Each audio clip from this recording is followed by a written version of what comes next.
leaders have certain mistakes eh. They try to compare the different generations. Boomer, Gen X, Millennials, Gen Z. Andito tayo sa sitwasyon na majority talaga ay Gen Z at Millennials sa ating workforce. But the key there is, let's pause for a while and ask ourselves, how can we leverage on the strength of this generation? Because may gift ang bawat generation. I want to build better leaders for the next generation to come. No, it's no longer for me, but for my children and my children's children.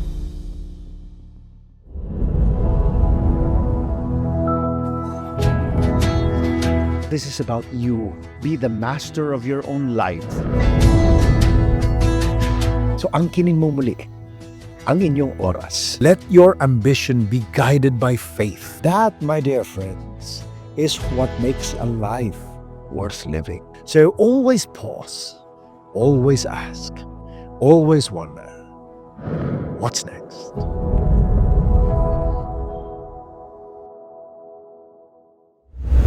Hello, hello! Kamusta na kayo mga kaibigan? Welcome back to What's Next with Jovit Moya, where we unpack life's ups and downs and remind you, you're not alone in this journey. Sama-sama tayong dumahe sa biyaheng buhay mga kaibigan. At saka maraming salamat sa inyong lahat, sa inyong suporta. Season 3 na tayo. Yan ay dahil sa inyo. At unti-unti lumadami na ang ating mga followers at ang ating mga viewers. Kaya mga kaibigan, i-recommend nyo na rin tayo sa inyong mga kaibigan, sa inyong mga kamag-anak, yung Kamag-anak Incorporated. Dito natin matututunan at dito tayo sabay-sabay kapit-bisig sa biyaheng buhay. Alam nyo, marami sa atin ang tumitingin sa career bilang pag-akyat ng hagdan. Meron tayong tinatawag na ang tawag na social ladder. Sometimes, kailangan umangat-angat din tayo. Nagkakaroon tayo ng promotion. Kumbaga, umuunlad din ang buhay natin. Pero sa likod ng bawat titulo, sa likod ng bawat success, may mga kwento ng paghihirap. May mga kwento ng pagdududa. May kwento ng pagbabago. At may kwento ng maraming katanungan. Tama ba ang direksyon na tinatahak ko? Yan mga kaibigan ang ating sasagutin sa episode na ito dahil napaka-special ng ating guest today. Makakasama natin ang isang leadership coach. Ulitin ko, leadership coach at human capital consultant. Alam nyo, walang kumpanya na makakapagsabi na hindi mahalaga ang human capital. Dahil alam niyo naman ang special guest natin. Nako, specialization niya, ang leadership coaching and development, organizational development, and succession and talent management. Napaka-importante po niya. Siya po ay presidente. She is the president of the Philippine chapter of the International Coaching Federation, human capital consultant at MCPS Consulting, and she's also the former Vice President for Human Resources ng Globe Telecom. Yan, nakita niyo naman mga kaibigan.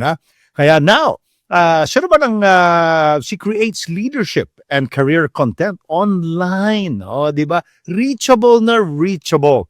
Helping professionals like you guys navigate growth and change.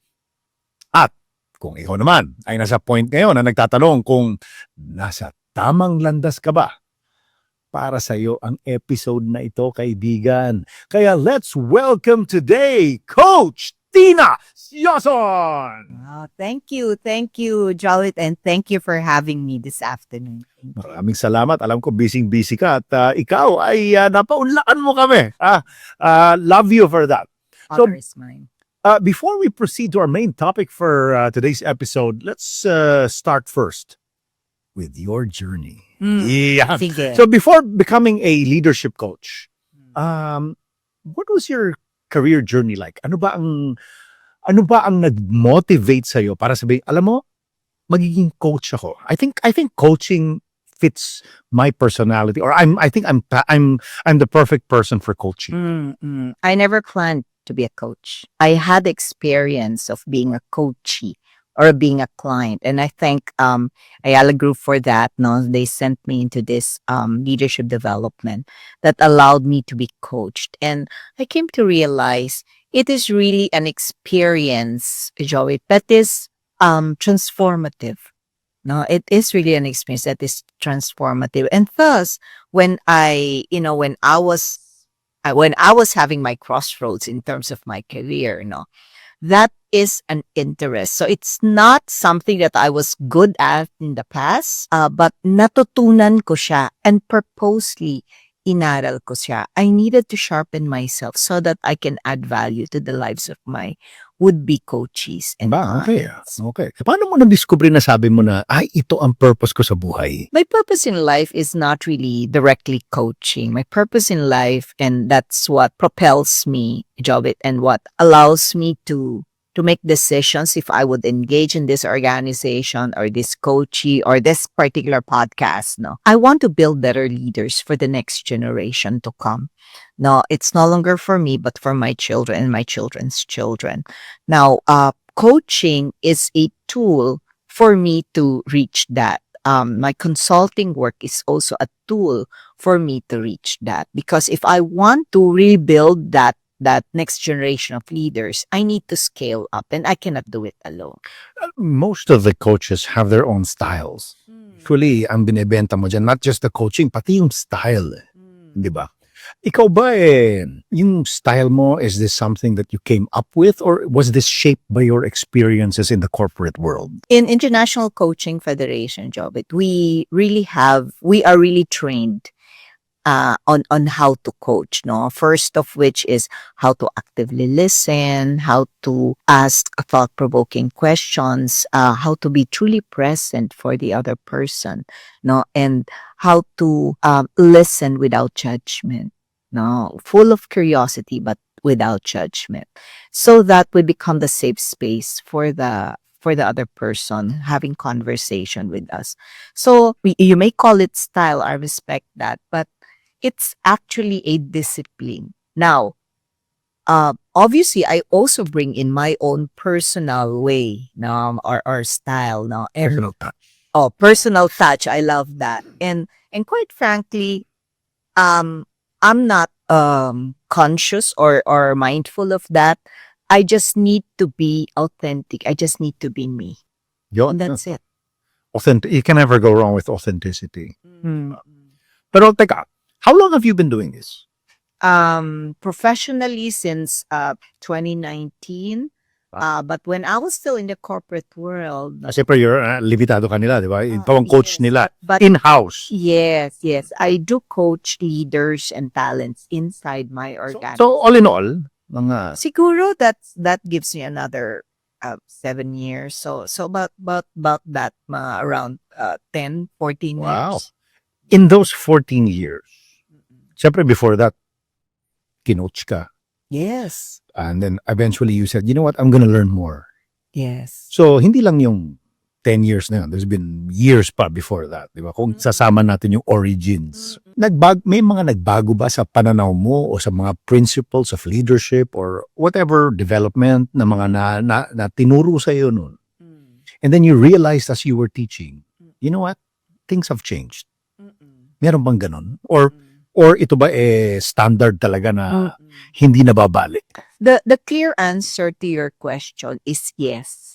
Yes, there were changes in how I do things. My belief system stays. No, the value stays. I always let's say integrity is still there, authenticity, as you mentioned earlier, is still there. But the approach has changed because I try to understand how exactly and what exactly is happening in the environment of it, and I respond accordingly. No, ganoon din siya sa mga coaches. No, perhaps in the past I coach Generation X. Now I'm coaching millennials and Gen Zs, and they're totally different. No, so to answer your question, yes, may mga nagbago. Kanina you mentioned something, your beliefs, di ba?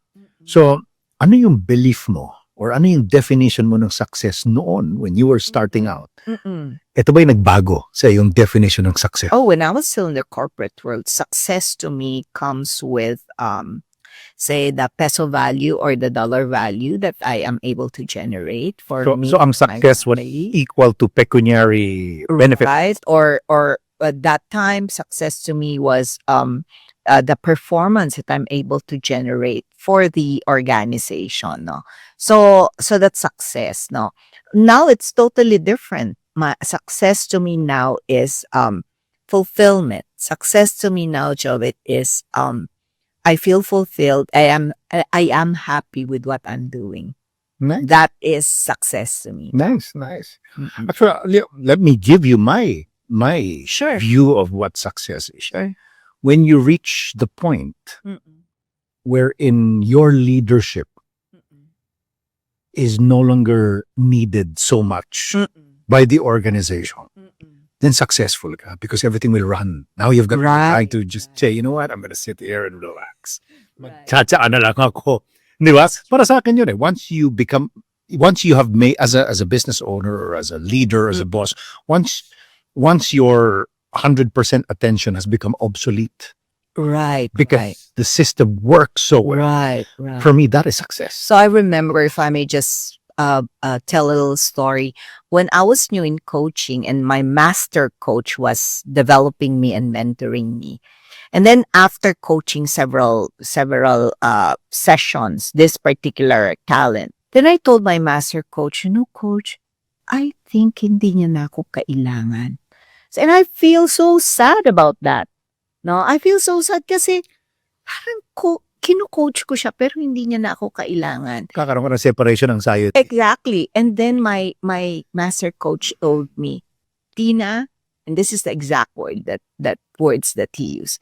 Tina, you have a right. The key in coaching is when you feel and your coachee or your client feels that he can already stand on his own. That's success in coaching.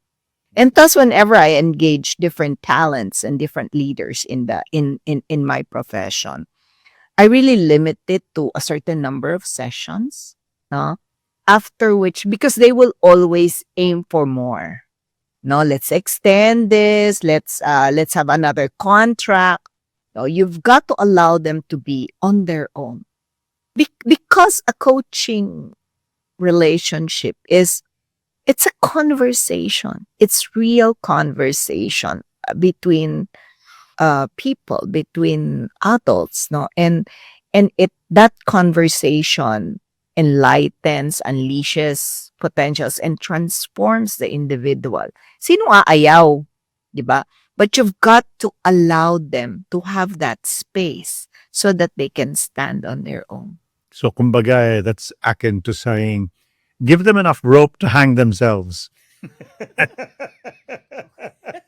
Parang that's a difference. Yeah, but there you go. Give them space. Yeah, now you can hang yourself. Okay, in line with what we're discussing now, i-apply naman natin sa modern workplace. No?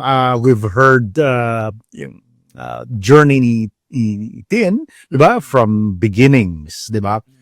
Evolution and yung kanyang passion to actually encourage people, di ba? Yan ang coaching natin, di ba? Kaya nga, coach, andito tayo sa sitwasyon na majority talaga ay Gen Z at millennials sa ating workforce. And many of them are always asking, tama ba itong ginawa ko? Tama ba itong pinasukan ko? Yan ang usual question. Tama ba itong pinasukan ko?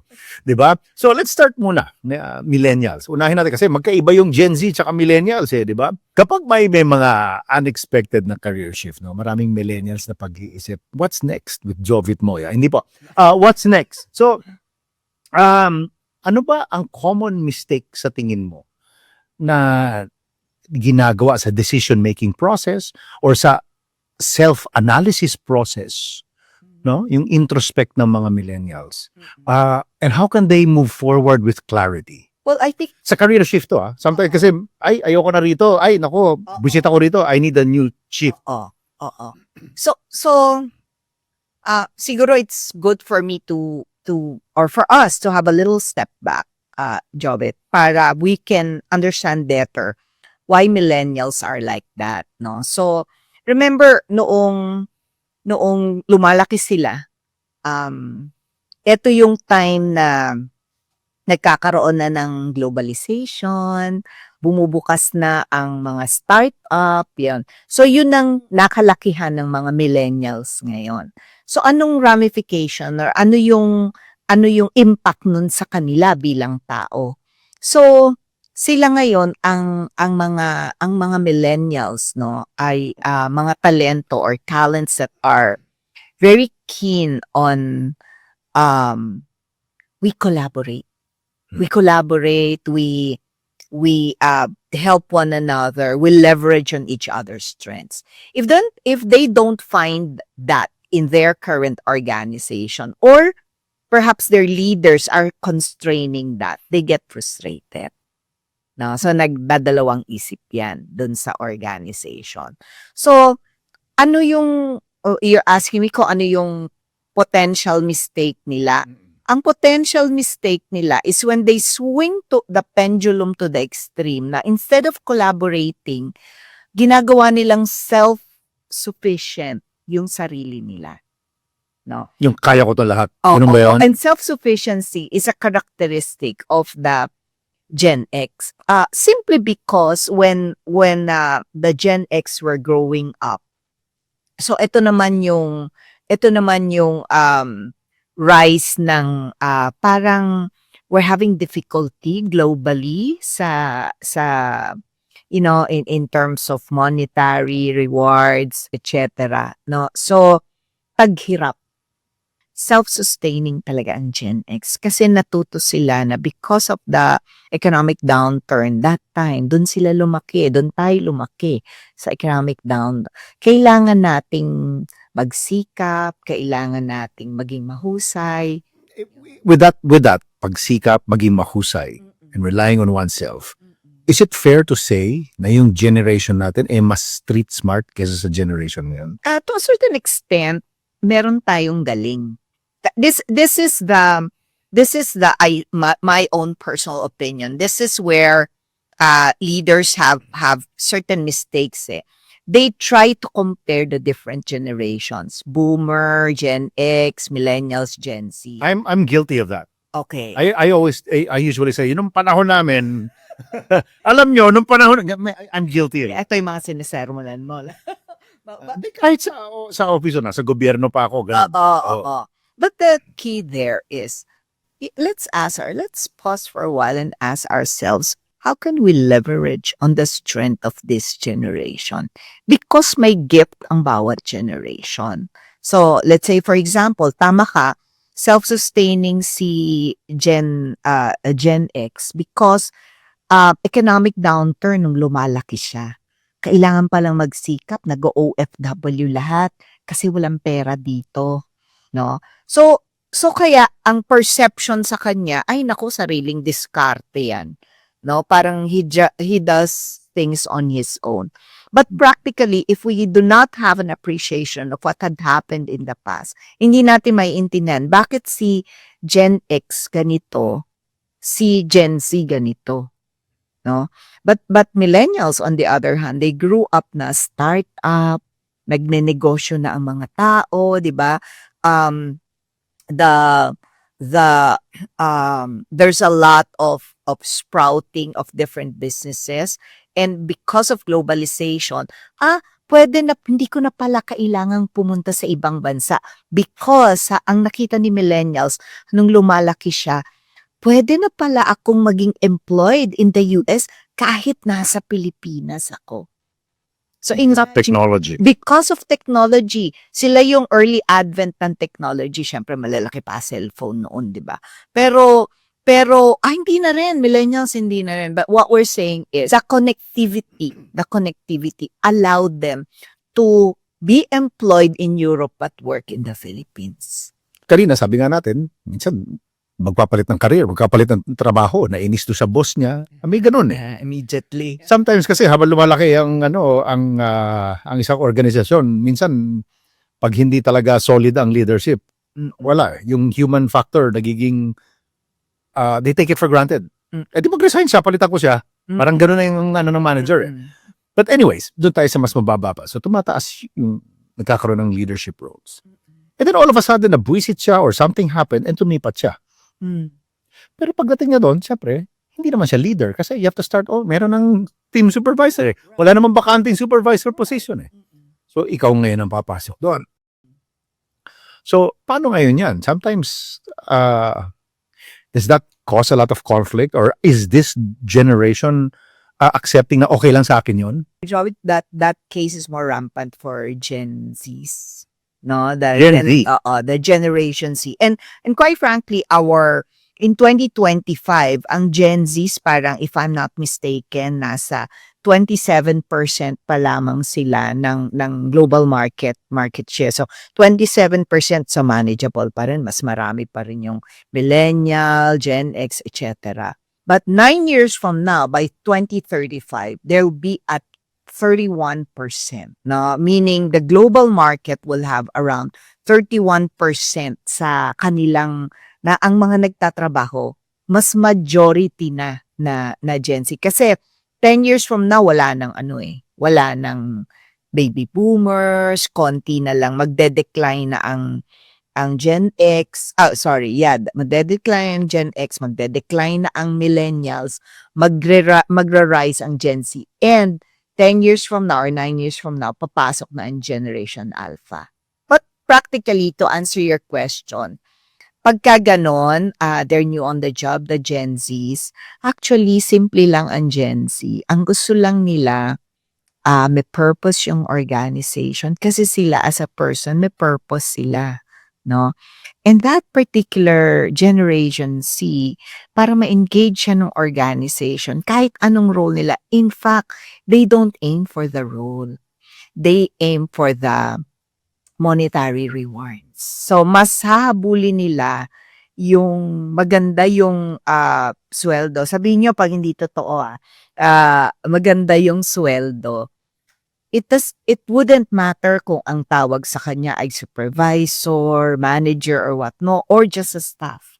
Pero maganda ang sweldo niya. So, why is that important for us, more seasoned talents to understand? Kasi, kailangan na i-align natin yung purpose nila sa purpose ng organization. Or yung leader nila is purpose-led din. Kasi, pwede silang ma-disillusion. So, isa yon sa ipagre-resign nila. Now, they're also, because this Gen Zs are digital natives, diba? Parang nung binuksan nila yung mata nila, digital na. Diba? Tayo migrants tayo natuto tayo ng smartphone. No? So, sila digital natives sila. So, they grew up with that. They are very, very open to that. They're very open. To them, LGBTQs are just normal. That's how they are. I've been fighting for that for a very long time. Exactly. But there's a certain generation na inabot na nila na bukas na ang mundo. I think it's very, very different. No? Kasi as you said, the role doesn't matter. Or I don't know if I got it right. But the financial benefits, the pecuniary benefits, should be rewarding by itself. Because I remember, at least for me, for the people around me, that wasn't our ethos. Our ethos was power. Yeah. So I have to be the boss. Right. Even if they're earning more, kasi sabihin natin, for example, sales team. The salesman may earn more, Oh, yes. but I don't care. I'm the boss. yeah, And to me, that was important. you have the corner room, that was Correct. important, right? Ngayon ba, wala na yun? Hindi ganun ang motivation nila. Because they grew up work from anywhere. Diba? They know work from anywhere. They benefited from work from anywhere thanks to COVID, no? This Gen Zs, meron silang mark, ang tawag nila dyan, trentahin. So, anong ibig sabihin nun? Kaya sila nagmamadali. Gusto nila, pag 30 na sila, achieve na siya, naka-arrive na siya. Now, I'm not saying that is correct, no? But, I'm not saying that is impossible, no?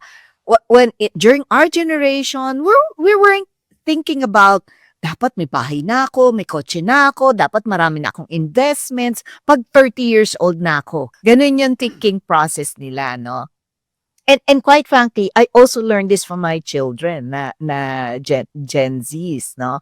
So, time, kaya pala, nagsisikap sila ngayon, they seemingly, they are impatient, seemingly, when I say seemingly, maaaring totoo, maaaring hindi, no?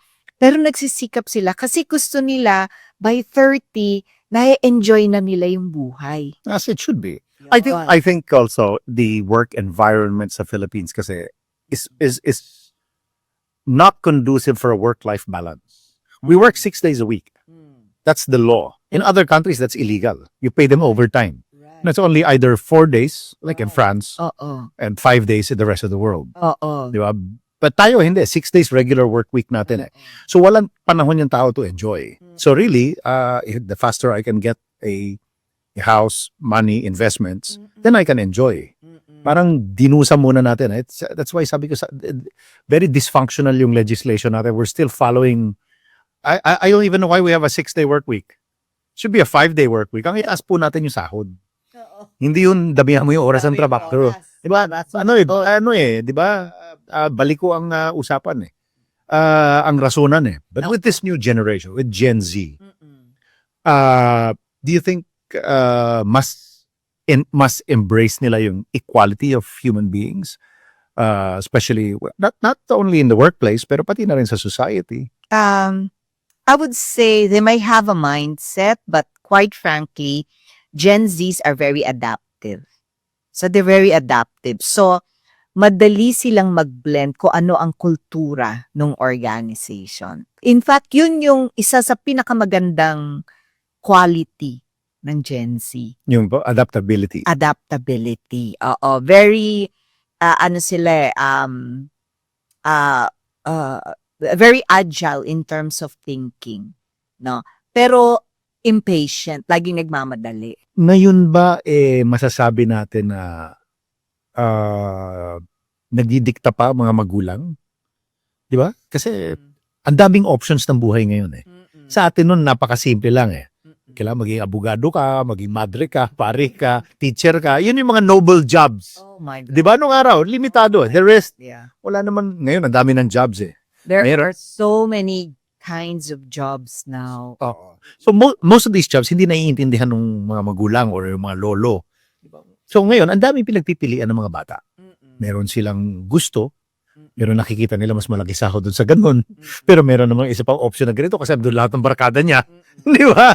So, mas confused ba sila? Or dapat pang bigyan sila ng leeway and allowances ng the elder generation to say, you know what, pursue what makes you happy. Dalawang angle ko yan bibigyan ng point of view. The first one, alam naman natin, and the Philippines is not a very rich country.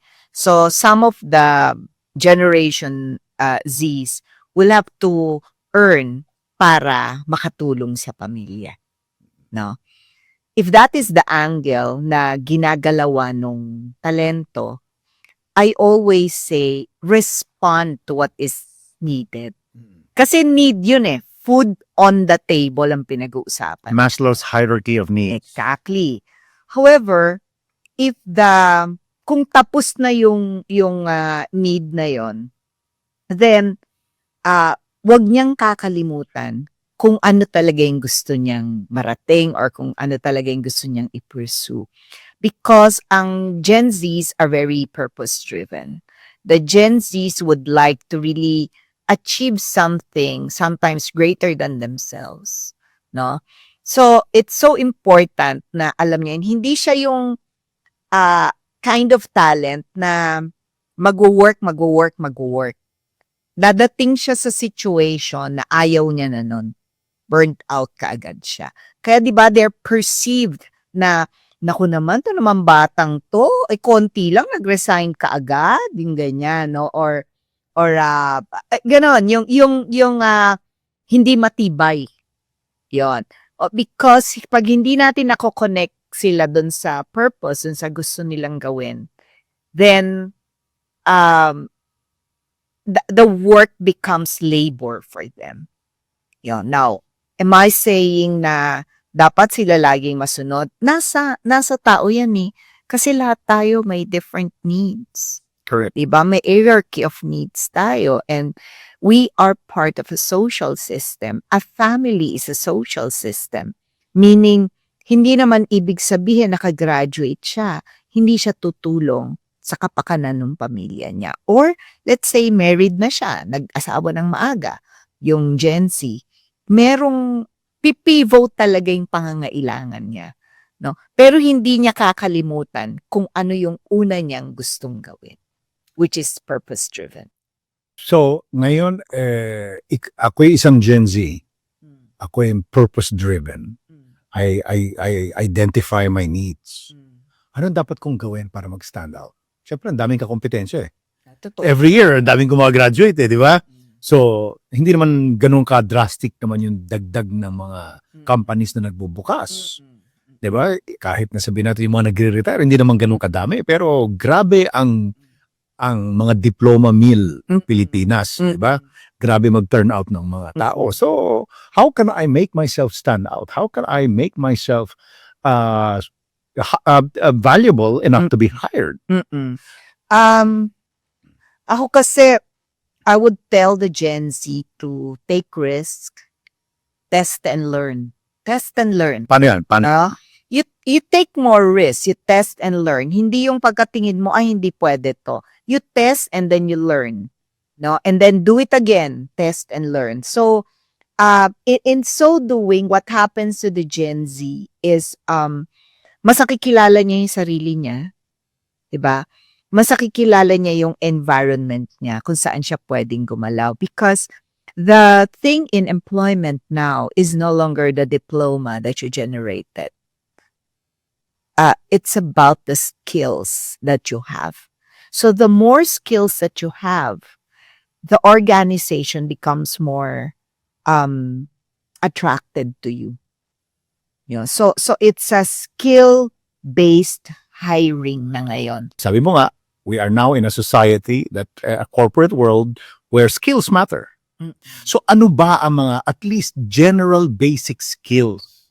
Kasi maraming skills, may technical skills eh. Pero mga certain general practical skills na hindi naman highly dependent dun sa special field mo. Ano ba ang advice mo na, look, this is what you have. These are the basic skills that you need before you go for that interview, before you apply for that job. Cluster ko na lang The first one is AI and technology. You don't need to be an expert, but do not be afraid of it.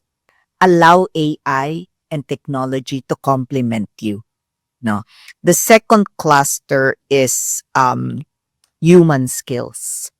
Human skills. The skill of understanding empathy and compassion in a society, in a container, in an environment where there's a lot of things that are happening. Diba? In nanoseconds, information come in.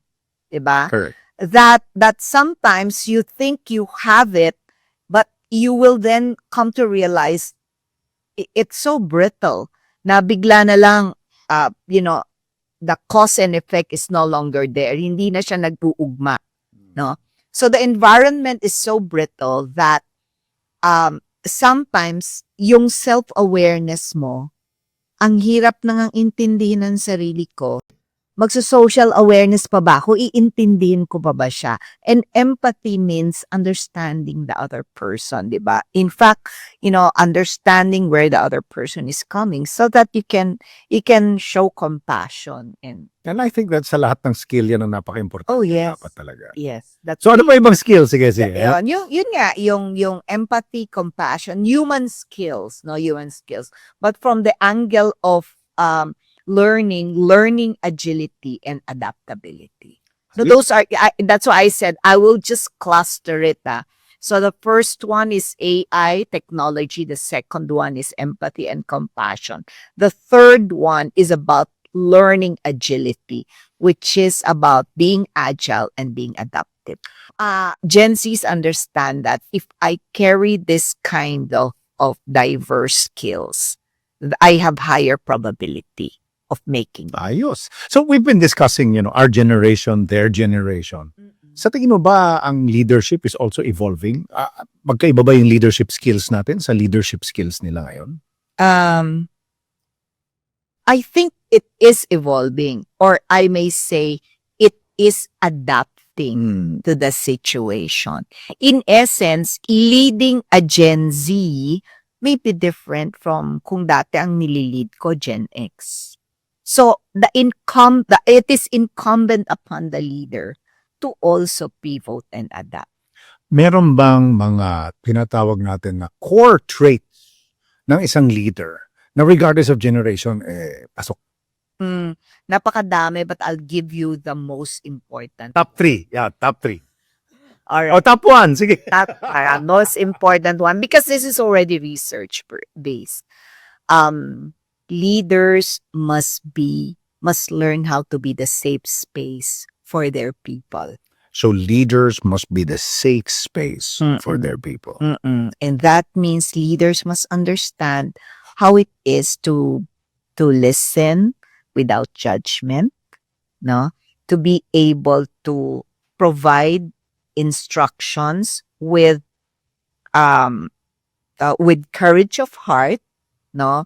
But still understanding the person, no? So that is not easy, right? So, gaano ka-importante ang coaching sa pagtulong sa mga empleyadong to? So it's very important. Before, coaching was only for those who are successors, for those who are key talents. But organizations now are opening their eyes that, oh my God, even by middle managers, even my technical people who will be future people managers needed coaching.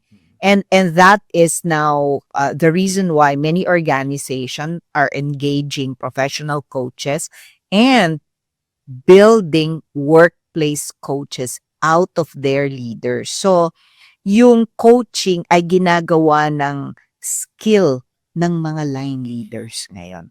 So, skill na rin yan, It is a skill. It is many organizations are now bringing in coaching as part of the skills needed in people management. Ano bang mga bagay-bagay na a young leader must keep in mind?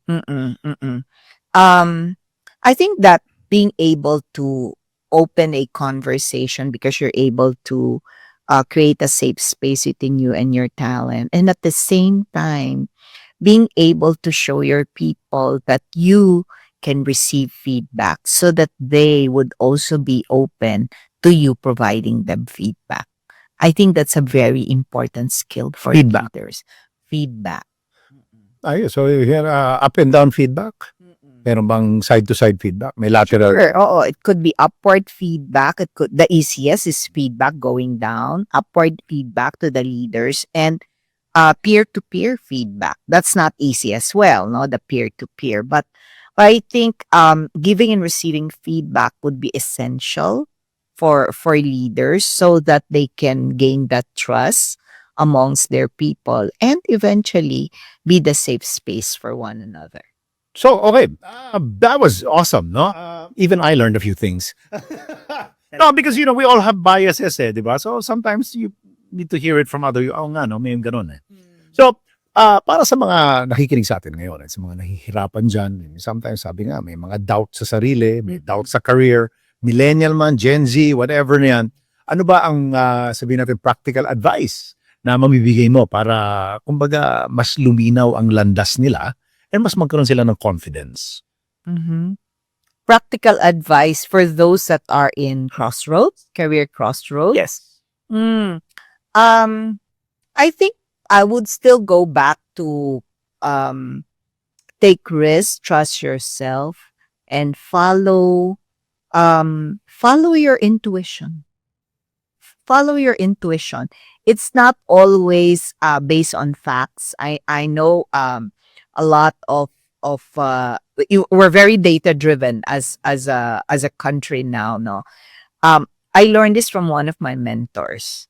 You make decisions based on 70% to 80% data. The rest, trust your intuition. So, ganun din ang aking maibibigay na payo sa kanila. Taking risks is really important. Ayun, tama-tama. Kasi we had an episode here on risks. Sometimes we take risks, di ba?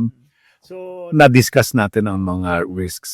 Maybe one of these days, risk management naman, pag-usapan natin. Well, pintackle namin yan as segments not as a whole show. But I think maybe one of these days we will. Kaya abangan nyo yan mga kaibigan. Narinig nyo, ang career ay hindi laging linear. So sabi nga, may mga ups and downs at pause moments. So sabihin nyo sa mga magulang nyo, sabihin nyo sa mga nakakatanda sa inyo, di ba? Ang lagi natin sinasabi, kung saan ka masaya, suportahan pa ka. Siya, yun. Tama ba yun, di ba? So, pero sa pamamagitan ng reflection, sabi nga ni Tin, sabi niya, reflection, di ba? Let's have guidance. Yeah, siyempre, building of skills, di ba? Yeah. Just to, parang recap. Building connections, di ba? Human connections. Yan po ang kumbaga toolkit na kailangan yung bit-bit sa buhay nyo, sa biyahe ng buhay. Diyan nyo rin masasagot. Siguro, at least magkakaroon ng clarity, am I really on the right path? Kaya sinabi ko clarity kasi sometimes walang tunay na sagot Ako matanda na ako pero wala pa rin akong tamang sagot dyan sa am I really on the right path. Pero klaro naman ako sa gusto kong puntahan. Klaro naman ako sa biyaheng gusto ko. Yung sagot lang ang wala ako pero yung clarity meron. So mga kaibigan, ayan, abangan natin. Tina, paano ka ba nila makokontak? Ano bang mga website mo? Ano ba ngayon? YouTube, mga ganon? So I'm present in most social media platforms. So you ask Tina Sioson, no? So you just look for Ask Tina Sioson. But if you want to direct email me, so use asktinasioson@gmail.com and I'll be the one to personally respond to you. Any parting message for our listeners? I think I always say this, Jovit, no? You own your life narratives, nobody else. No? So whenever we do things, regardless of the generation, regardless of your generation, Gen X ka man or Gen Z ka or millennial ka, ikaw yung magpe-paint kung ano yung narrative ng buhay mo. No? And you own that. And you owe that to yourself to paint that. Yon. You are the master of your life. Diba? You are the captain of your soul. That's very Okay, so mga kaibigan, kaya ngayong episode na to, tandaan ninyo napakahalaga sa pagtingin sa bawat step, bawat learning experience, bawat opportunity. Use that as part of the toolkit of improving your skills, improving your people, your people skills na rin, yung relationships mo sa mga tao, at higit sa lahat, para rin masabi mong there's clarity, di ba? Ang what's next ay hindi lang kailangan ng hindi laging shall we say solid nung nakikita natin. Ang importante ay nagkakaroon tayo ng ilaw kahit kunti-unti, 'di ba? Kasi sa buhay, tandaan niyo, sabi nga din yung younger generation lagi nagmamadali. Sometimes take it easy, relax. Dahil at the end marirealize nyo paragi pa lang may paraan para mahanap ang tamang direksyon. Especially, don't be afraid to seek help. Kaya nga, meron tayong mga coaches like Tina, di ba? So mga kaibigan, if you like the episode, please don't forget to hit the subscribe button. Ding! And follow us on our social media pages like YouTube, Facebook, Spotify, Instagram, at kung ano-ano pang meron dyan, di ba? Mga kaibigan, always pause, always ask, always wonder, what's next? This is Crossroads Media.